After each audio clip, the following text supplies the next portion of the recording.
शांति।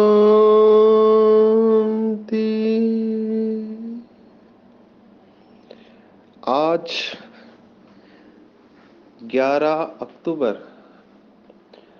2022 भारत में मंगलवार है।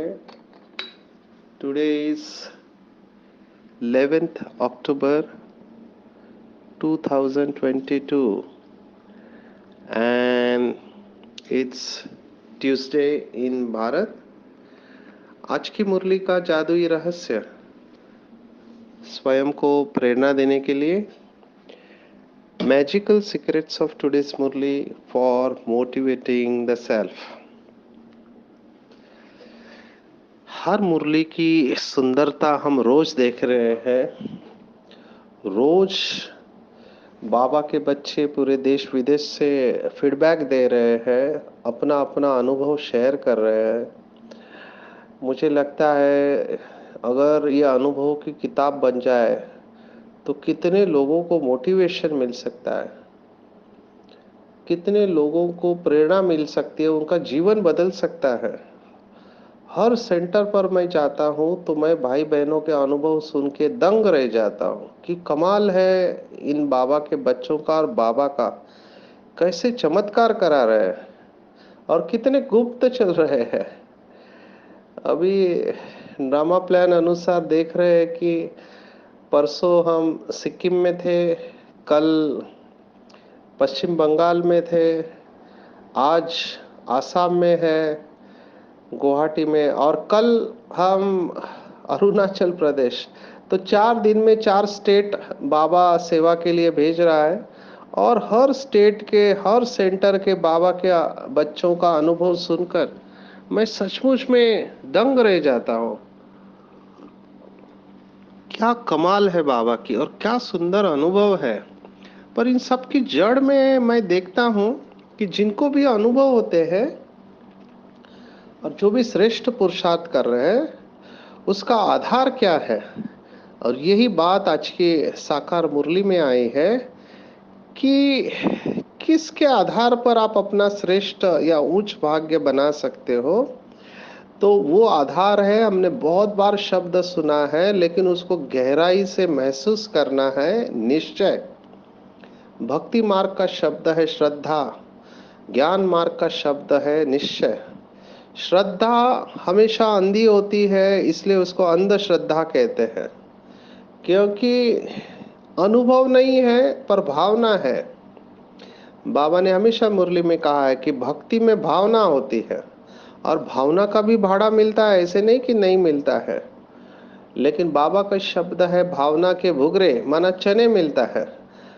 तो अगर भक्ति छाछ है तो ज्ञान मक्खन है, इतना फर्क है। वहां पे भी लोग परमात्मा के प्यार में पागल होते हैं, क्या क्या करते रहते हैं भक्ति। हमने भी की है भक्ति, हमने भी ये सब किया है। आज का अनुभव आपको सुनाते हैं। हम इस समय आसाम गुवाहाटी में है और आप सबने सुना होगा एक शक्तिपीठ आसाम गुवाहाटी में है, विश्व प्रसिद्ध मंदिर है कामाख्या देवी का मंदिर। तो बहुत बार आए थे लेकिन जाना नहीं हुआ था, तो आज ट्रैफिक में अटक गए तो सोचा चलो देख के आते हैं। तो देखा कि लोग क्या क्या कर रहे हैं, हर एक की अपनी प्रथा है। मंदिर देवी का है, अभी मंदिर में चप्पल जूते अलाउड नहीं है। अच्छी बात है, क्यों नहीं अलाउड है? क्योंकि कचरा जाता है, गंदगी होती है, इसलिए चप्पल जूते अलाउड नहीं। मैंने कहा ये तो अच्छी बात है। लेकिन अंदर जाके देखा तो बकरे की बलि चढ़ रही है। अभी पैर के चप्पल से जो कचरा जाता है वो अपवित्र है, और यहाँ पर एक जानवर का खून जो बह रहा है वो पवित्र है। तो ये समझ में नहीं आया। और ये भी देखा कई लोग बकरा या बकरी को छोड़ देते हैं देवी के लिए, आगे उसका क्या होता है वही जाने। और कबूतर भी देखे, कबूतर भी छोड़ देते हैं। तो एक ने किसी ने चालू किया, फिर लोग उसको फॉलो करते हैं। और बहुत सारी पूजा कर रहे थे, पंडित बैठे थे, छोटी कुमारियाँ भी थी, अभी उनकी 2 साल की उम्र नहीं, 3 साल की, उनकी पूजा चल रही है, उनके लिए यज्ञ कर रहे हैं। और अगरबत्ती, नारियल, और कितने सारे पंडे मैं देख रहा था, क्योंकि बहुत फेमस टेम्पल है। तो बाबा ने, अगर आप गहराई से देखो, बाबा ने हमको कितना श्रेष्ठ बना दिया, और कितनी सारी बातों से बाबा ने हमको बचा दिया। तो भक्ति मार्ग में भी लोगों की भावना होती है। एक एक को मैं चेहरा देख रहा था, कितना प्यार से देवी को याद कर रहे थे, उसके आगे साष्टांग प्रणाम कर रहे थे, पूजा कर रहे थे। और कितना लंबा लाइन, हम तो लाइन में नहीं खड़े रहे, लेकिन लाइन देखा, इतना दूर तक लाइन था घुसने के लिए अंदर। तो ऐसी मान्यता है कि वो मूर्ति के पीछे कोई शिवलिंग है, और वहाँ का पानी है, वो पीने से बीमारी ठीक होते, या और जो भी है। तो भक्ति मार्ग में ये सब हमने भी किया हुआ है, लेकिन अभी हमको ज्ञान मिला है, तो श्रद्धा खत्म होके निश्चय आ गया। निश्चय माना अनुभव, निश्चय का आधार अनुभव है। तो बाबा ने कहा कि अगर आप अपना भाग्य सौभाग्य बनाना चाहते हो, तो रोज पढ़ाई पढ़ना चाहिए। और निश्चय कब बैठेगा, जब हम समझेंगे, बुद्धि से ये महसूस करेंगे कि ये पढ़ाई कोई साधारण पढ़ाई नहीं है, और ये पढ़ाने वाला स्वयं भगवान है, जो जन्म मरण के चक्कर से न्यारा है, जिसकी महिमा है कि जंगल को कलम बनाओ, सागर को स्याही बनाओ, और स्वयं ज्ञान की देवी सरस्वती बैठकर भी उसकी महिमा लिखे तो भी नहीं हो सकती। धरती को कागज बनाओ तो भी नहीं लिख सकते। तो ऐसी जिसकी महिमा है, वो स्वयं निराकार परमात्मा, जिसको अपना शरीर नहीं है, वो हम बच्चों के लिए एक साधारण बूढ़े तन का आधार लेकर हमको इतना श्रेष्ठ ज्ञान दे रहा है, जो सृष्टि में किसी को भी प्राप्त नहीं है। न शास्त्रवादियों को पता चला, न धर्म स्थापकों को पता चला, न इंटेलेक्चुअल्स, बुद्धिजीवी, सो कॉल्ड इंटेलेक्चुअल्स, उनको भी नहीं पता चला, वो हमको पता चला। तो ऐसा परमात्मा हमको ये पढ़ाता है, तो कितना नशा रहना चाहिए। और ऐसे ऐसे बाप में जिसका निश्चय है, वही बच्चे वही बच्चे भाग्य अपना श्रेष्ठ बना लेंगे, और किसी भी हालत में मुरली मिस नहीं करेंगे। अगर क्लास में नहीं जा सकते हैं, तो बाबा ने कहा घर में भी मुरली पढ़ो, लेकिन फर्स्ट ऑप्शन है क्लास में जाकर मुरली पढ़ना। मैं आजकल देख रहा हूँ, जब से कोविड चालू हुआ, ये ऑनलाइन का जमाना है। अभी हम समझ सकते, कोई बूढ़े हैं, किसी के घुटने में तकलीफ है, किसी का ड्यूटी आवर्स ऑड होता है, तो आप जा नहीं पाते हैं, ये समझ सकता हूँ। लेकिन जिनके हाथ पैर अच्छे हैं, जिनके पास समय है, समय तो एक्चुअली बाबा ने कहा बहाना है, जिसको जाना है वो कैसे भी जाएगा। लेकिन हम ऑनलाइन सुनते हैं या घर पे ही पढ़ते हैं, वो किसके लिए ऑप्शन है, जो नहीं जा पाते कुछ कारणवश। जैसे कई सारी माताओं के मैं अनुभव सुनता सुनता हूँ, रोंगटे खड़े हो जाते, इतना बंधन है, इतनी परेशानी है, फिर भी बाबा की मुरली कैसे भी पढ़ते हैं। साकार बाबा के वक्त हमने कहानियां सुनी है, घर वाले सेंटर पर जाने से मना करते थे, तो सब्जी वाले की टोकरी में से मुरली आ जाती थी, और वो माता इतनी खुश हो जाती थी, डांस करने लगती थी कि बाबा का लव लेटर मेरे को आया, भगवान ने मुझे खत लिखा है। देखो कितना नशा होगा ऐसे माताओं को, जिनको बंधन है। और ऐसे ही माताओं का, या जिनको रोका जाता है, उन आत्माओं का योग सबसे अच्छा होता है। तो ऐसे मुरली के लिए तड़पने वाले बच्चे चाहिए, बाबा कहता। और ऐसे है, मैंने देखा है कई सेंटर पर तड़पने वाले बच्चे हैं मुरली के लिए। अभी मैं गैंगटोक में था, तो मैंने देखा वहां पे ठंडी बहुत है। अभी हम तो शहरों में रहने वाले हैं, मुंबई में तो ठंडी इतना नहीं होता है जितना इन पहाड़ों के ऊपर होता है। और अभी हम दार्जिलिंग गए, हम हैरान हो गए, उस सेंटर पर चढ़ने के लिए आपका हार्ट बहुत अच्छा होना चाहिए, क्योंकि पूरी चढ़ाई है, पूरा पहाड़ चढ़कर जाना है और सेंटर पे भी सीढ़ियाँ चढ़कर जाना है, सीढ़ियाँ चढ़कर भी पहले माले पे। तो इतना चढ़ते चढ़ते हमारी तो सांस फूलने लगी, लेकिन मैं देख रहा था बूढ़ी बूढ़ी माताएं भाई चढ़ते चलते बीच में रुकते रुकते सेंटर पर पहुंच रहे, और इतनी ठंडी में पहुंच रहे जहां हम कांप रहे हैं चारों तरफ। इस समय अक्टूबर मास है, तो अक्टूबर हीट बहुत फेमस है, बहुत गर्मी होती है। हमने कलकत्ता में देखा पसीना आ रहा था हमको, और यहाँ देखा तो हम ठंडी से कांप रहे हैं। बिना चप्पल के आप चल नहीं सकते, इतना ठंडा होता है वहां पे। तो इस हालत में मैंने देखा लोग मुरली क्लास के लिए आए हुए हैं, आते हैं रोज, मुरली मिस नहीं करते, कहते घर में वो अनुभव नहीं होता है जो सेंटर पर होता है। तो इन आत्माओं को क्या कहना। गैंगटॉक में मैंने देखा ठंडी में कोई आना, वो भाई सुबह मुरली के आधा घंटा पहले आके योग कर रहा है, साधना कर रहे हैं। तो ऐसे मैंने तड़पने वाले बाबा के बच्चे भी देखे, को क्यों नहीं बाबा इनको देगा, जरूर देगा, भरपूर करेगा, क्योंकि लक्ष्य से चल रहे हैं ना। लक्ष्य रखा है, ऊंचा लक्ष्य रखा है, तो जिसका लक्ष्य ऊंचा रहता है वैसे लक्षण आ जाते हैं। तो निश्चय को पक्का करना है, जितना जितना हमारा निश्चय पक्का होते जाएगा उतनी हमारी अवस्था निश्चय से नशे की तरफ जाएगी, नशा चढ़ता जाएगा। भाव की विशेषता हमने देखी, विश्व किशोर दादा भाव जिसको कहते थे, बाबा ने उनकी विशेषता बताई कि अटल निश्चय और नशा संपन्न। जब भी हम ज्ञान में आते हैं, हमको ज्ञान समझने लगता है, अगर यथार्थ रूप में समझे तो नशा चढ़ जाना चाहिए कि भगवान ने मुझे चुना है, मैं भगवान की चॉइस हूँ, कोटों में कोई और कोई में भी कोई हूँ। दुनिया जिसको ढूंढ रही है वो मेरे ऊपर फिदा है ना। दुनिया जिसकी महिमा गा रही है वो भगवान मेरी महिमा गाते हैं।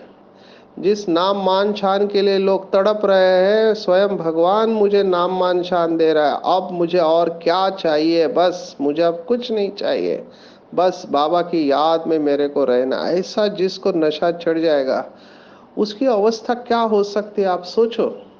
और जब ये नशा निरंतर लंबे समय तक रहता है तब वो सामान में कन्वर्ट हो जाता है। होता क्या है, जब ज्ञान में आते हैं तो बहुत नशा चढ़ता है, लेकिन जैसे ही माया से पेपर आने लगते, परिस्थितियां आती है, उस समय वो नशा उतर जाता है, जिसको बाबा कहते हैं सोडा वाटर हो जाता है। तो नशा लंबे समय तक ईश्वरीय में नशे में रहने का अभ्यास करेंगे तो ये रूहानी नशा, ये ईश्वरीय नशा जीवन की सभी समस्याओं को दूर कर देगा। देखो भक्ति मार्ग में भी लोगों को कितना नशा था। भक्ति मार्ग में भगवान के नशे में, जबकि उनको भगवान का यथार्थ परिचय भी नहीं है, लेकिन फिर भी उन्होंने विजय प्राप्त की। मीराबाई की कहानी हम सुनते हैं, संत मीराबाई, उनको जहर का प्याला दिया लेकिन उसको भी उन्होंने प्रसाद समझा, प्रसाद समझकर पिया कि कृष्ण का प्रसाद है, और वो जहर भी कहते हैं कि अमृत बन गया। अभी इसमें सच झूठ जो भी है, लेकिन भावना कितनी श्रेष्ठ है। हमने कितने संतों की कहानियां सुनी है, धर्म स्थापकों की कहानियां सुनी है, कितना विरोध हुआ, लेकिन वो नशे में थे ईश्वरीय।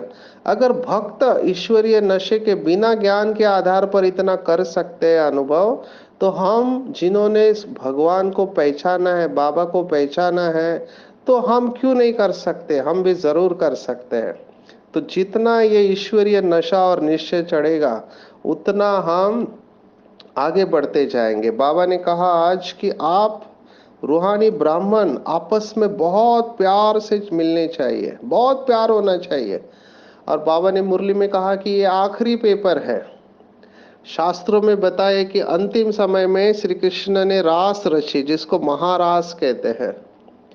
तो ये महारास अभी बनने वाली, आप चाहो नहीं चाहो। बाबा ने कहा माला में जो दाने हैं वो इंडिविजुअली तैयार है, लेकिन माला तभी बनती है जब दाना दाने के नजदीक आता है। कलयुग की विशेषता, लोग इंडिविजुअल चलना चाहते, अकेले चलना चाहते, वो संगठन में नहीं चलना चाहते, अनेकता है। और हमारी विशेषता है संगठन में यूनिटी। बाबा ने एक मुरली में कहा था, ब्रह्मा कुमारी की प्रत्यक्षता दो बातों से होगी। बाबा की प्रत्यक्षता दो बातें हैं, प्यूरिटी और यूनिटी। पवित्रता और एकता, ये दो बातें हैं तो प्रत्यक्षता होगी। और कोई अगर कहे कि नहीं मेरा तो जमता नहीं है, मैं नहीं साथ में चल सकता, तो वो अपने आप माला से दूर हो जाएगा, अपने आप अपने नंबर बना रहे। क्योंकि माला में आना है मतलब आपको सबके साथ में चलना है। अगर इंडिविजुअल चलना है तो बाबा ने स्पष्ट कहा है, आप गांव के या स्टेट के राजा बनेंगे, विश्व के राजा नहीं बनेंगे। और संगठन में विजय है। तो हम ऐसा नहीं कह सकते कि मेरा इसके साथ नहीं जमता, उसके साथ नहीं जमता। कल का भी स्लोगन था ना, एडजस्टमेंट, एडजस्ट नहीं कर सकते। दादियों की देखो क्या कमाल है, पूरा एकदम निश्चय बुद्धि, सरेंडर हो गए निश्चय के आधार पर। अभी जो भी आते हैं भाई बहने, पहले उनको ट्रायल पर रखा जाता है, फिर कहते हैं इधर नहीं जमता है उधर जाएंगे, उधर नहीं जमता है उधर जाएंगे, इसके साथ नहीं जमता है उसके साथ नहीं जमता है। कितना कंप्लेंट्स होते हैं। अभी लौकिक में ऐसे कहते हैं बहनों को कि आपकी शादी हो गई अभी उस घर में, वहां से आपकी अर्थी ही निकलेगी। तो स्पिरिचुअलिटी माना मरना, पूरी तरह से मरना। मरना माना अपने संस्कारों से मरना, वो संस्कार जो हमको तकलीफ देते हैं। अभी आप जब कहते हो कि इधर नहीं होता है उधर नहीं होता, इसका मतलब यही है कि आप मरना नहीं चाहते हैं, ऐसे आध्यात्मिकता कहते हैं। लेकिन अगर साइकोलॉजी के हिसाब से देखा जाए तो मनोविज्ञान कहते हैं नहीं, जहाँ जो आत्मा कंफर्टेबल है वहाँ उसको भेजना चाहिए। तो ये सब अभी हो रहा है। कितने सारे हिसाब किताब भाई बहनों के निकल रहे हैं, कोई ना कोई निमित्त बन रहा है हिसाब किताब के लिए। लेकिन हैविंग सेड दिस, ये सब कहते हुए हम यही कहेंगे जो आज बाबा ने कहा कि आपस में बहुत बहुत प्यार होना चाहिए। और जब ये आपस में संगठन में हम मिलेंगे, तभी हम संगठित रूप में ये राय निकालेंगे कि सत्य बाप का परिचय सबको कैसे दे। तभी हम बाप को प्रत्यक्ष कर सकते हैं। और आज विशेष छठे अध्याय के श्लोक आए हुए हैं। छठा अध्याय, तो आज सन्यासियों के बाबा ने कहा, कर्म सन्यासी कहते हैं। तो हमने ये सब देखा श्रीमद् भगवत गीता स्टडी ग्रुप में, जो भी नए नए भाई बहने अभी मैं देख रहा हूँ ज्वाइन हो रहे हैं। तो श्रीमद् भगवत गीता स्टडी ग्रुप में जो हमने 36-37 एपिसोड हुए वो सब है।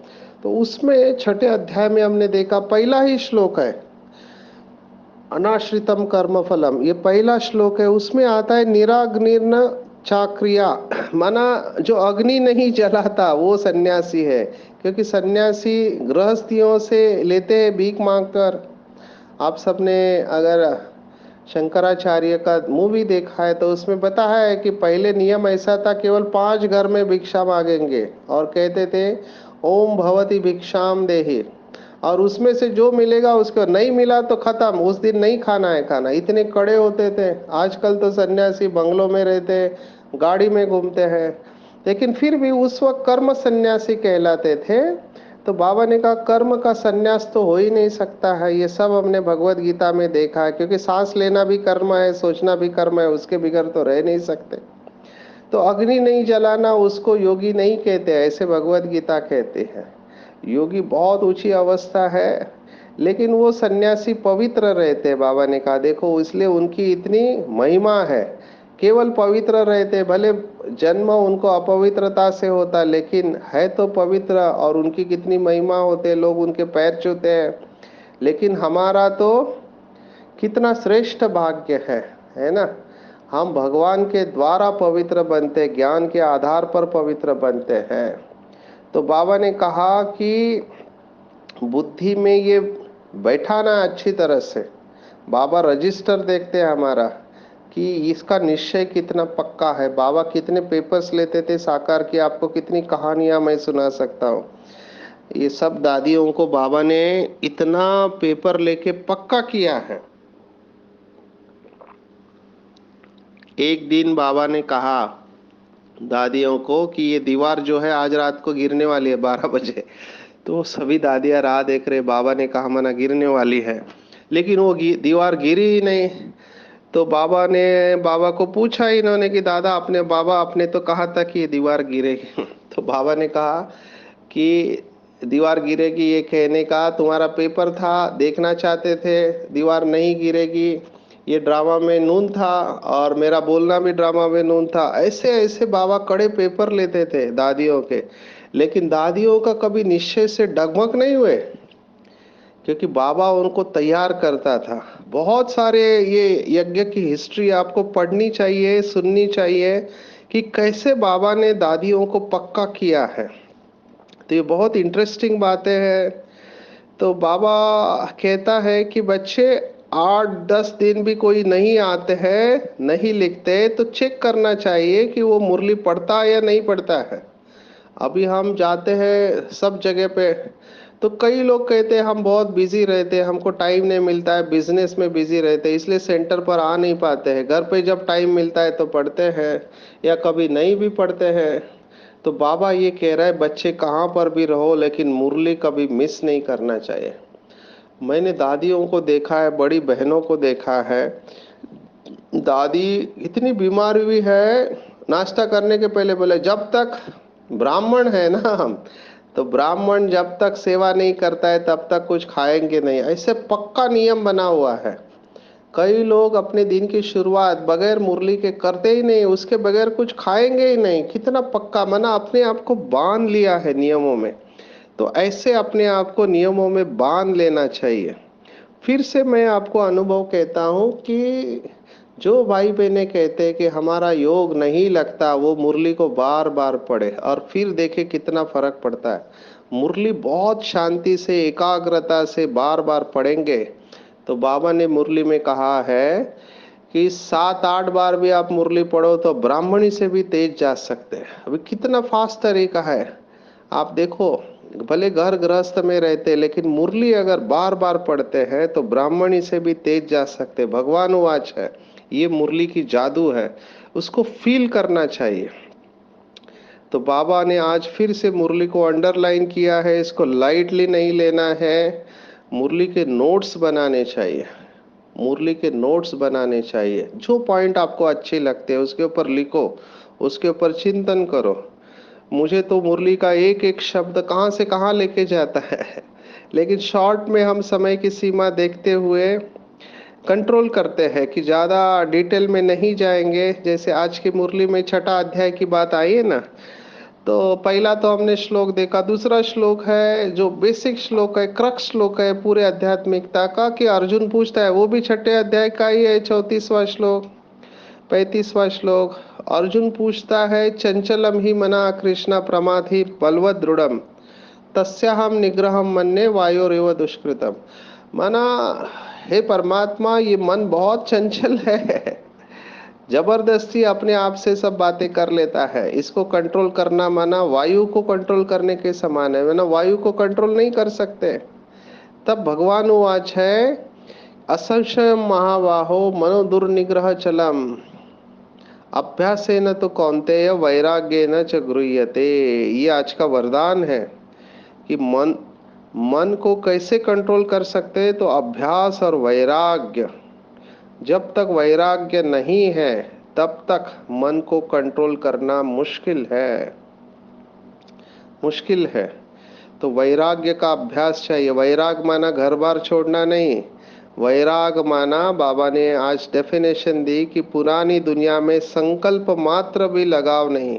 भले आप पुरानी दुनिया में है, लेकिन पुरानी दुनिया की कोई भी व्यक्ति और वस्तु मुझे आकर्षित नहीं कर। इवन आज बाबा ने कहा कि अपने में भी लगाव नहीं चाहिए।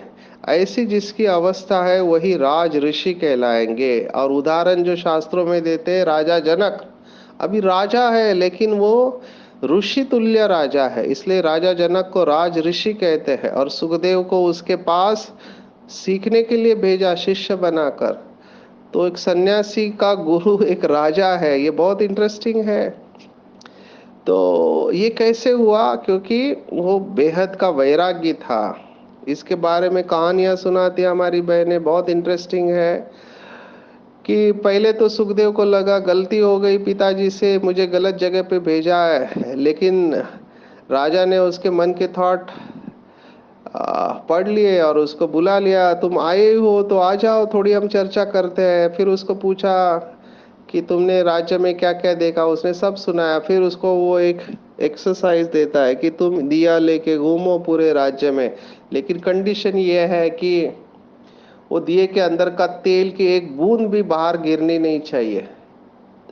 तब वो वैसे करता है और फिर राजा उसको पूछता है कि क्या हुआ, क्या क्या देखा तुमने। बोला मैं कैसे देखूं, मेरा तो पूरा ध्यान दिए के ऊपर ही था, क्योंकि तुमने कहा था कि बूंद गिरनी नहीं चाहिए। राजा कहता है यही रहस्य है, आपको पुरानी दुनिया में रहना है, संसार में रहना है, लेकिन संसार आपके अंदर नहीं रहना चाहिए। मैं ये सब राजा ही कर रहा हूँ, आपको लग रहा है कि इंद्रियों के सुखों में हो, लेकिन मेरा ध्यान हमेशा अपनी ज्योति के ऊपर होता है। यही बात तो बाबा कह रहा है कि हथ कारडे दिल यारडे, कर्म सब कुछ करना है लेकिन सोल कॉन्शियस होके रहना है। इसी अभ्यास के आधार पर ब्रह्मा बाबा ने भी नंबर लिया था। बाबा ने एक मुरली में कहा था, ब्रह्मा बाबा ने जो नंबर लिया उसका आधार है सारथी बनना, माना इस रथ के मालिक बनकर रथ को चलाना, और वो सोल कॉन्शियसनेस से ही संभव है। हमारा भी स्वयं का यह अनुभव है कि जितना जितना हम आत्मा का अभ्यास पक्का करते हैं, आत्मा के संस्कार जागृत हो जाते हैं आदि अनादि, और अवस्था बहुत सुंदर रहती है, अपने आप डिटैच होने लगते हैं। और ऐसे डिटैच होने से योग बहुत अच्छा लगता है। व्यक्ति, वस्तु या परिस्थिति का प्रभाव हमारे ऊपर नहीं पड़ता है। आज विशेष बाबा ने एक बहुत सुंदर बात कही जो सभी डॉक्टर्स को अच्छी लगेगी, कि भगवान कहते हैं मरना सिखाता है। आज बाबा ने कहा कि सबसे अच्छी मौत कौन सी है, तो बाबा ने कहा सबसे अच्छी मौत है हार्ट अटैक की मौत। नहीं तो तड़पते हुए शरीर छोड़ते हैं, बैठे बैठे गिरा बेहोश हुआ खल्लास। हम सब ने देखा है, हमारे भारत के राष्ट्रपति है ना, respected doctor Abdul Kalam speech दे रहे थे, जो उनको अच्छा है, स्पीच देते देते गिर गए, शरीर छूट गया। ऐसे कितने बाबा के बच्चों का मैंने देखा हुआ है, बैठे बैठे शरीर छोड़ते हैं। एक भाई का मुझे याद आ रहा है, अभी उसको किडनी दोनों फेल हो गई, कुमार है, उसका डायलिसिस चल रहा है, बहुत दर्द हो रहा है, तो रोज उसके साथ मैं बात करता था। तो उसको बहुत तकलीफ हो रही थी कि डॉक्टर साहब बहुत तकलीफ हो रही है, तो मैं उसको हिम्मत देने की कोशिश कर रहा था, लेकिन अंदर ही अंदर उसका बाबा से बहुत प्यार था। तो एक दिन अमृत वेला मेरा नाइट ड्यूटी होता था, ग्लोबल हॉस्पिटल की बात है, माउंट आबू। मैंने देखा अमृत वेला ये बैठ के योग कर रहा है, मैंने कहा ठीक है योग कर रहा है, बाद में आएंगे। तो अमृत वेले के बाद मैं देखा गया अभी भी वैसे पड़ा है, तो मुझे डाउट आया, मैंने चेक किया तो उसने अमृत वेले बैठे बैठे शरीर छोड़ दिया बाबा की याद में। ऐसे योगी बच्चे हमारे मुंबई में भी एक भाई, अभी वो बैठा है सोफा पर, बाबा की सेवा का इतना नशा उसको है, वो अपनी माता जी को कहता है जल्दी नाश्ता दो, मुझे सेवा करने जाना है। बैठा है, मम्मी ने कहा 2 मिनट रुको, और बैठे बैठे उसने केवल गर्दन ऐसे डाल दी, बैठे बैठे शरीर छोड़ दिया। तो बाबा कहता है सबसे अच्छी मौत है, दुखी नहीं है, तड़पते हुए नहीं शरीर छोड़ते हैं। तो ऐसे बाबा के बच्चे जिन्होंने एक अविनाशी बाप को अपना सच्चा सहारा बना लिया है ना, उसी को हम समझदार कहेंगे। आज बाबा ने कहा है कि समझदार वो है जिसने एक अविनाशी बाप को अपना सहारा बना लिया है, क्योंकि बाकी सब अल्पकाल के सहारे हैं। और ये बात 100% सत्य है कि जिन्होंने भी विनाशी सहारों को अपना बनाया है, चाहे व्यक्ति हो वस्तु हो, तो विनाशी सहारा अल्पकाल का होता है और वो दुख का कारण बनेगा। जिन्होंने एक बाप को अपना सहारा बना है वो दुखों से मुक्त हो जाएंगे। विनाश का समय है, इसलिए एक बाप से ही सच्ची प्रीत रखनी है, नहीं तो और किसी से प्रीत रखेंगे तो 100% दुख का अनुभव होने वाला है। बहुत प्यार से चलना है और बाबा का परिचय सबको देना है। तो चेक करना चाहिए, आज दिन भर में बाबा ने विशेष भोजन के वक्त भी बाबा को याद करने की बात कही है, हमने बहुत बार सुनी है, इसको अंडरलाइन करना है। टोटल भाव यही है, निश्चय बुद्धि विजयंती, निश्चय बुद्धि विजयंती। आपस में बहुत प्यार से चलना है, मुरली कभी भी मिस नहीं करना है। जितने बार हो सके पढ़ते रहना है। जितना मुरली पढ़ेंगे उतना बुद्धि स्वच्छ होते जाएंगे, उतना बाबा से प्यार बढ़ता जाएगा, और जितना बाबा से प्यार बढ़ता जाएगा उतना उतना बुद्धि बाबा के साथ एक रस एकाग्र होते जाएगी, और विकर्म विनाश होने लगेंगे, और दिन ब दिन खुशी बढ़ते जाएगी।